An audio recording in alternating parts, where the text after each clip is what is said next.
Of course, we got a long ways to go. Lisa Carpinelli Quick joins us now. transition, all the way from back. Just kind of rolled into the parking lot, and here we are. We are back, and we are ready to tell you everything that we saw while we were there tonight at Lincoln High School. What are some of the big takeaways from you experiencing and seeing these folks brave negative temperatures to get their chance to participate? Well, first of all, it was really interesting to sort of take an assessment of all the people that were there. I had originally talked to the caucus captains at location, and they were looking at numbers that had happened in 2016 where they had record turnout. As it happened tonight, we actually got it confirmed that there were far fewer people there than they had anticipated, and the weather was a big factor. By my calculations, as we were kind of gathering numbers just before I walked out the door, at Lincoln High School in the auditorium, which is where I was at, we had about 180 voters turn out, caucus goers turn out there. You know, the majority went for Donald Trump. 2 of the 3 precincts went for Trump. But one of our precincts, actually, in fact, that we were covering went for Nikki Haley. That was precinct number 58, which is, of course, we were on the south side, so all the families in the neighborhoods that live just south of downtown and border right along the eastern side of the airport. What sorts of things were you hearing from just people there? I mean, we saw your live shots in our earlier newscasts, and so, you know, it's just fun to sort of look at the crowd and people are coming in and they're wearing their garb for whatever campaign they're supporting. I mean, what was the vibe? Well, it was like bundled up would be my first assessment. Like the vibe was, everybody was bundled up. There were several Trump precinct captain hats that were being worn there. And as I kind of milled about, I tried to find first-time caucus goers. I tried to talk to people who potentially were there and had switched affiliation just so that they could participate tonight.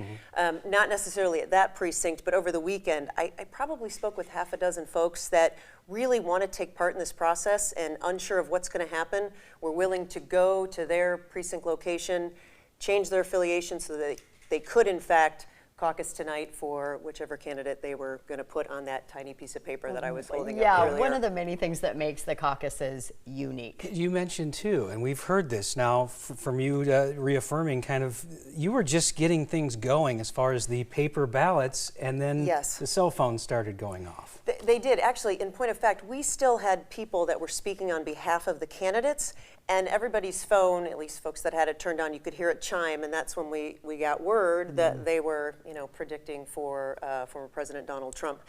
But everything went on as normal. It was a very friendly atmosphere, and one of the themes that came out from a lot of the discussion is that at the end of each one of the presentations, everyone said, look, whoever you end up voting for, we just all are on the same team. We're all part of the same party, and it was very evident that they're intentional and they want President Joe Biden out come November 5th. So, very polite environment for sure, but there was, you know, it was interesting to see the ages that had turned out. It was a slightly older audience, I would say, that was at Lincoln High School tonight. There are a handful of younger families, but for the most part, it skewed predominantly older. Okay.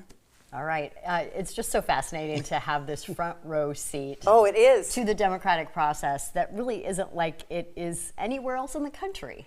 No, it's not. And to be honest with you, in one of my one of the hits that you took me there, it was pretty clear that we weren't supposed to be as close as we were, but you could see, I mean, there was that red bucket, and people were pulling out votes and tabulating, and again, that was part of the transparency that they were going for. A lot of those individuals were there on behalf of different campaigns, and it was just very open for everyone to see. All right, Lisa Carpinelli, we appreciate your work tonight. We may visit with you again, just kind of depending on what happens I'd love it. here. I'm here. Okay. I'm here. Thanks so much, you guys. We appreciate it. I think we're going to